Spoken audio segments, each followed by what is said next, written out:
So here we go, and I don't want to start the video off like this, guys, but I feel like I must give you an update. As most of you know, Ronnie Coleman has been administered to hospital. We do have an update now on Ronnie's condition and what he might be potentially being treated for. It says Ronnie is being transferred to a specialized medical facility to receive the highest level of care available. He is currently being treated for an infection in his bloodstream and remains under close, intensive medical supervision. I'm not sure if you know, guys, but this sounds quite serious. An infection in the bloodstream would indicate that Ronnie has sepsis. If this is true, this can be life-threatening. And all I can say is we wish, we hope, and we pray for the best for Ronnie.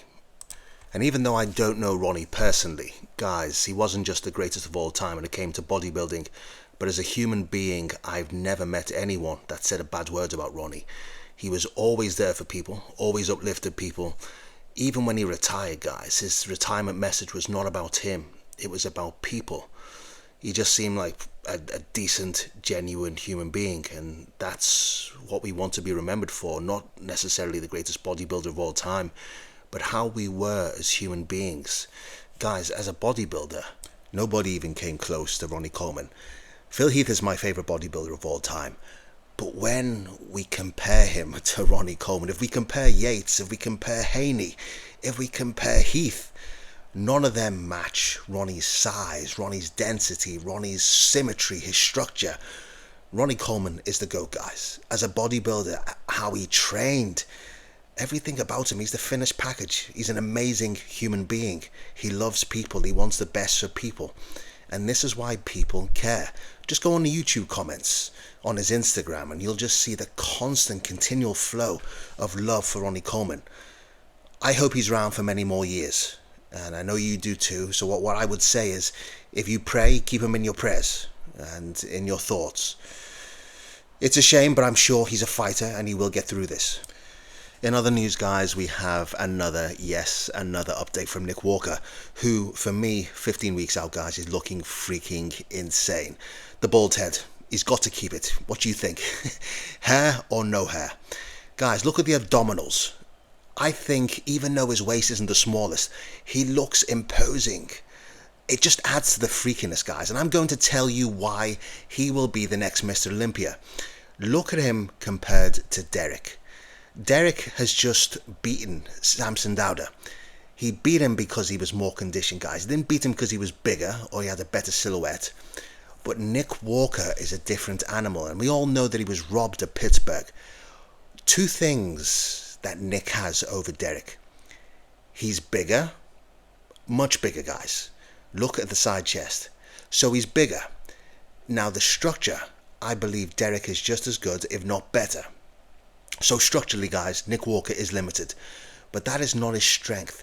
Nick Walker has the knockout poses. As we go to the back, this is supposed to be one of the best backs of all time in Derek Lunsford. But for me, if we talk about balance, Nick beats him. Okay, he's not as dense, and that's something he needs to bring up, is the density in the rhomboids. He needs to bring width to the back, guys, but just a little bit. And I believe at the Olympia, the judging has to be, when the eyes of the world are on Nick Walker and Derek, I think this will be your top two, and I think Nick will make the improvements so that he will beat both Derek and Samson. He's just more complete, and I'm not a big Nick Walker fan, guys. I'm just saying it how it is. But as we turn to the side, we just see the leg, we see the sweep in the quadricep, we see the most muscular. Nick Walker all day. He's more complete than Derek.